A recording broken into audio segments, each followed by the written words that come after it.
National highway number 56 ઉપરનો મેરિયા બ્રિજને બંધ કરવામાં આવતા પ્રજાને ખૂબ મોટી હાલાકીનો સામનો કરવો પડી રહ્યો છે।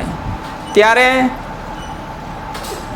બોડેલી જબુગામ સહિતના પંથકમાં ખેડૂતોને ખૂબ મોટી મુશ્કેલી ઊભી થવાની છે અને આ મુશ્કેલીઓને લઈ અને ખેડૂતોના કહી શકાય કે જબુગામના એક જાગૃત ખેડૂત અને જબુગામના વિશલ બ્લોગર કહી શકાય એવા એડવોકેટ નીરજભાઈ પંચોલી શું કહી રહ્યા છે આ વાતને લઈને, આ સરકારશ્રીના નિર્ણયને લઈને, તો સાંભળીશું એમના જ અવાજમાં કે હવે આ નિર્ણય લીધા પછી શું આગળની પરિસ્થિતિ આવવાની છે।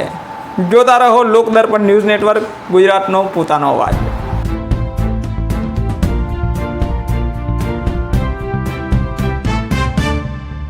ગત રોજ મેરિયા બ્રિજ અચાનક બંધ કરી દેવામાં આવેલો છે। એની ઉપર ભારદારી વાહનો ને અચાનક બંધ કરી દીધેલા છે।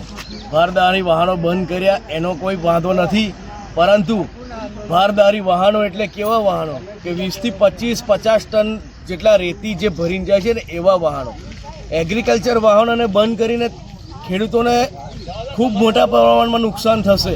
એગ્રીકલ્ચર વાહનો રોજના કંઈ 500 વાહનો નથી જતા, માત્ર 5-10 વાહનો જાય છે।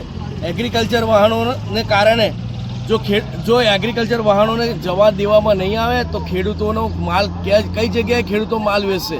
અને આજે જબુગામથી સિહોદ કુકના લગીનો જે એરિયા છે એ મોટા પ્રમાણમાં કેળાની ખેતીનું ઘણા મોટા પ્રમાણમાં ઉત્પાદન થાય છે અને અત્યારે પૂર જોશમાં કેળાનું ઉત્પાદન અને એનું કટિંગ ચાલી રહ્યું છે।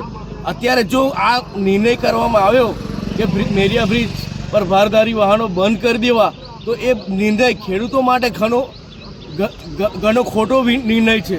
ખેડૂતોને એમના જે વાહનો છે તે એમને જવા દેવા જોઈએ અને એ ખેડૂતોના જે ઉપરથી જે ગાડીઓ આવે છે 20-25 ટનની, એવી ગાડીઓ બંધ કરી દો, પણ ખેડૂતોની 10-12 ટનની ગાડીઓ તમારે જવા દેવાની છૂટ આપવી જોઈએ, નહીંતર આ ખેડૂતો પાયમાલ થઈ જશે, એમને દેવાના ડુંગર નીચે ડૂબાવવાનો વારો આવશે।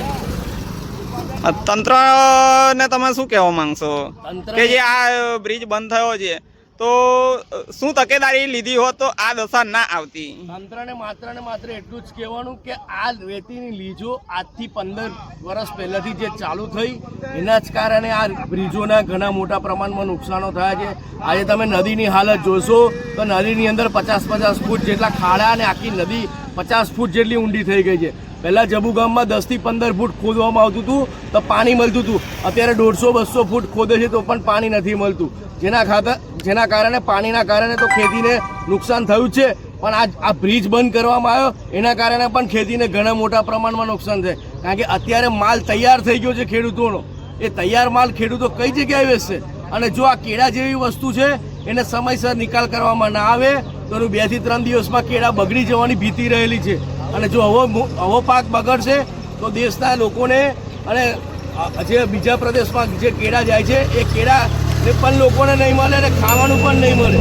કેળાનો પ્રશ્ન નહીં, શાકભાજીની ગાડીઓ પણ બરોડાથી આવે છે, અહીંથી બરોડા ગાડીઓ જાય છે, બોડેલી માર્કેટમાં ગાડીઓ જાય છે, એવી ગાડીઓ બી બંધ થઈ જશે તો લોકોને દિવસે દિવસે મોંઘવારીનો માર વધુ સહન કરવો પડશે।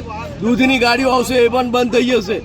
એ બધું જ્યારે જીવન જરૂરિયાત વસ્તુ તમે બંધ કરી દેશો, એ ગાડીઓ આવતી બંધ કરી દેશો તો લોકો કેવી રીતે જીવશે?